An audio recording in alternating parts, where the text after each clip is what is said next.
وہ رد عمل نہیں دے رہا تھا کیونکہ شاید اس نے ہر رد عمل سے اوپر کی سطح پالی تھی۔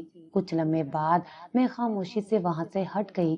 میں نے پیچھے مڑ کر دیکھا تو وہی حالت، آنکھیں بند، زمین پر بیٹھا بے حس مگر زندہ۔ میں سیدھی یتیم خانے گئی۔ گیٹ کے باہر نعمان موجود تھا۔ میں نے اسے سلام کیا۔ وہ چونک گیا، شاید وہ مجھے نہیں پہچان پایا۔ میں نے دھیرے سے کہا، میں شہلا کی بیٹی ہوں۔ نعمان کے چہرے پر ایک لمحے کے لیے سکوت چھا گیا، پھر اس نے نظریں جھکا لی۔ شہلا میری بہن، میں نے کہا، میری ماں نے آپ کی ہمیشہ عزت کی۔ شاید وہ آپ سے ملنا چاہتی تھی لیکن وقت حالات سب خاموشی میں بدل گئے تھے۔ نعمان نے آہستہ سے سر ہلایا۔ میں سمجھتا ہوں ہم سب کو کسی نہ کسی قیمت پر وقت چکانا پڑتا ہے۔ میں نے ایک وقفے کے بعد پوچھا، آپ ابا کو ساتھ کیوں لے کر آئے؟ سب کچھ جانتے ہوئے اس نے جواب دیا، کیونکہ اگر میں انہیں چھوڑ دیتا تو میں بھی وہی بن جاتا جس سے میں نے نفرت کی تھی۔ میں چاہتا ہوں وہ خود کو سزا دیں، خود اپنے بوجھ کے ساتھ زندہ رہیں۔ یتیم خانے میں ان کا کام ان کی عبادت ہے۔ میں نے پوچھا، کیا آپ نے معاف کیا انہیں؟ نعمان نے زمین پر نظریں جماتے ہوئے کہا، معافی میرے ہاتھ میں نہیں، میں صرف اتنا کر سکتا ہوں کہ ان کے گناہوں کی سزا ان کے ساتھ جینے دوں، شاید اللہ معاف کر دے۔ میں وہاں سے واپس آئی تو میرے ذہن میں بار بار ایک ہی جملہ گونج رہا تھا، یہ میری سزا ہے اور شاید میری نجات بھی۔ وہ فقیر اب میرے لیے ایک چہرہ نہیں، ایک علامت بن چکا تھا، عبرت، خاموشی، توبہ اور شاید سکون کی، ایک عجیب سا سکون جو دھوپ میں پیالے کے ساتھ بیٹھا رہتا ہے اور رات کے اندھیروں میں بچوں کے جوتے سیدھے کرتا ہے۔ میں جانتی تھی کہانی ختم نہیں ہوئی، کچھ اور باقی تھا، کچھ جو آنے والا تھا۔ اس دن جب یتیم خانے سے واپس آئی، قدم سیدھا کمرے کی طرف اٹھے، نہ بچوں سے بات کی، نہ احسن سے۔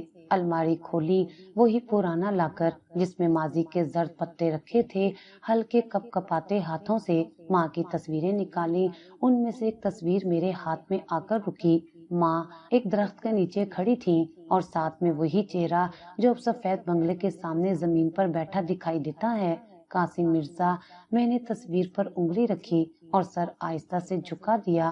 ماں کی آنکھوں میں عجب سکون تھا، لیکن قاسم کے چہرے پر وہی غرور جو اب زوال میں بدل چکا تھا۔ میرے اندر ایک بے نام سی بے چینی بھڑکنے لگی۔ میں آہستہ سے بولی، امی، آپ نے کبھی بتایا کیوں نہیں؟ کیا میں جاننے کے قابل نہیں تھی یا آپ مجھے اس دنیا سے بچانا چاہتی تھی جس سے آپ خود بھاگی تھی؟ کمرے کی خاموشی میں ماں کے الفاظ گونجنے لگے جو انہوں نے ایک بار کہا تھا، شیزا، سچ وہ ہوتا ہے جس سے زندگی بچی رہے، جھوٹ وہ جو سب کچھ جلا دے۔ میں نے لاکر سے وہ پرانا کاغذ بھی نکالا جو ماں نے اپنی وفات سے ایک ماہ پہلے لکھا تھا۔ شاید وہ خود جان گئی تھی کہ ایک دن میں سوال کروں گی۔ کاغذ پر لکھا تھا، اگر کبھی تم اس دروازے تک پہنچ جاؤ جہاں میرا ماضی کھڑا ہے تو یاد رکھنا وہ شخص تمہارے خون میں ہے مگر تمہاری روح میں نہیں۔ میں تمہیں اس کے سائے سے نکال لائی تھی، اگر وہ اب خود سایہ بن گیا ہے تو اسے روشنی کی طلب میں جینے دو مگر خود اس کی تاریکی کا حصہ مت بننا۔ میرے دل پر جیسے کسی نے ہاتھ رکھ دیا۔ میں اب شیزا نہیں تھی، میں شہلا کی بیٹی تھی، قاسم مرزا کی نواسی، ایک سچ جو کاغذ پر لکھا تھا لیکن زندگی کے ہر کونے سے چھپا رکھا گیا تھا۔ اس وقت مجھے شدت سے کسی سے بات کرنے کی ضرورت محسوس ہوئی۔ احسن کچن میں کچھ کام کر رہا تھا۔ میں سیدھی اس کے پاس گئی اور تصویر اس کے سامنے رکھ دی۔ اس نے غور سے دیکھی، پھر میری طرف دیکھا۔ یہ وہی تصویر ہے نا تمہاری ماں کی؟ میں نے سر ہلایا، اور ان کے ساتھ جو شخص ہے وہ قاسم مرزا ہے۔ احسن چونک گیا، تم؟ ہاں، میں قاسم مرزا کی نواسی ہوں۔ وہ فقیر جو بنگلے کے سامنے بیٹھا ہے وہ میرا نانا ہے۔ کمرے میں جیسے ایک سناٹا چھا گیا۔ احسن خاموشی سے کھڑا رہا، پھر آہستہ سے کرسی پر بیٹھ گیا۔ یہ تم نے پہلے کبھی نہیں بتایا؟ کیونکہ میں خود نہیں جانتی تھی کہ میرے اندر کا آدھا حصہ ایک ایسی کہانی سے جڑا ہے جو زوال کی علامت بن چکی ہے۔ ماں نے کبھی صاف لفظوں میں کچھ نہیں کہا، بس اشارے دیے۔ میں نے سمجھنا ہی نہیں چاہا، شاید میں جاننا ہی نہیں چاہتی تھی۔ احسن نے میری طرف دیکھا، تمہیں لگتا ہے تم اس سچ کے ساتھ زندہ رہ سکتی ہو؟ میں نے کچھ دیر سوچ کر کہا، یہ سچ میری پہچان نہیں، میرا ماضی ہے۔ میں نے جو زندگی خود بنائی ہے وہی میرا اصل ہے، لیکن اب جب میں جان چکی ہوں تو چھپانے کا کوئی فائدہ نہیں۔ اگلے دن میں نے تصویریں، ماں کی تحریریں اور اپنی ڈائری لے کر لان میں بیٹھ گئی۔ کئی گھنٹے گزر گئے، میں لکھتی رہی، خود سے بات کرتی رہی، جیسے اپنے اندر کے بکھرے حصوں کو جوڑ رہی تھی۔ میں نے اپنی ڈائری میں لکھا، میں شیزا ہوں، ایک ایسی ماں کی بیٹی جس نے بغاوت کی، جس نے اپنی بیٹی کو ایک ایسے سائے سے نکالا جو لوگوں پر چھاتا تھا۔ میں قاسم مرزا کی نواسی ہوں، لیکن نہ اس کے گناہوں کی وارث، نہ اس کے نام کی۔ میں اس ماں کی وارث ہوں جس نے سچ کی قیمت پر سکون خریدا اور ایک نئی زندگی تخلیق کی۔ شام کو بچے میرے پاس آئے تو میں نے ایک تصویر چھپا لی۔ ان کے چہروں پر مسکراہٹ تھی۔ مجھے دیکھ کر کہا، امی آپ آج کچھ اداس لگ رہی ہیں۔ میں نے ان کے سر پر ہاتھ رکھا، نہیں، بس تھوڑا سا ماضی یاد آ رہا تھا۔ دادو کی یاد آ رہی ہے؟ بیٹے نے پوچھا۔ میں نے دھیرے سے مسکرا کر کہا، ہاں دادو کی اور ان کی کہانی کی۔ میں جانتی تھی ایک دن یہ سچ انہیں بھی بتانا پڑے گا، لیکن اس دن جب وہ سمجھنے کے قابل ہوں، کیونکہ کچھ سچ بچے نہیں سنبھال سکتے، وہ وقت مانگتے ہیں۔ رات کو جب میں سونے لگی تو ماں کا چہرہ آنکھوں کے سامنے آیا۔ میں نے دھیرے سے آنکھیں بند کرتے ہوئے کہا، امی آپ کی بیٹی آپ کے سچ کے ساتھ زندہ ہے۔ اب مجھے کسی چیز سے ڈر نہیں لگتا۔ ظلم کی طاقت وقتی ہوتی ہے، مگر سچی توبہ انسان کو گناہوں کے بوجھ سے آزاد کر سکتی ہے۔ اپنے ماضی سے فرار ممکن نہیں، مگر اس کا سامنا کر کے معافی اور سکون ضرور حاصل کیا جا سکتا ہے۔ ظلم کی طاقت وقتی ہوتی ہے، مگر سچی توبہ انسان کو گناہوں کے بوجھ سے آزاد کر سکتی ہے۔ اپنے ماضی سے فرار ممکن نہیں، مگر اس کا سامنا کر کے معافی اور سکون ضرور حاصل کیا جا سکتا ہے۔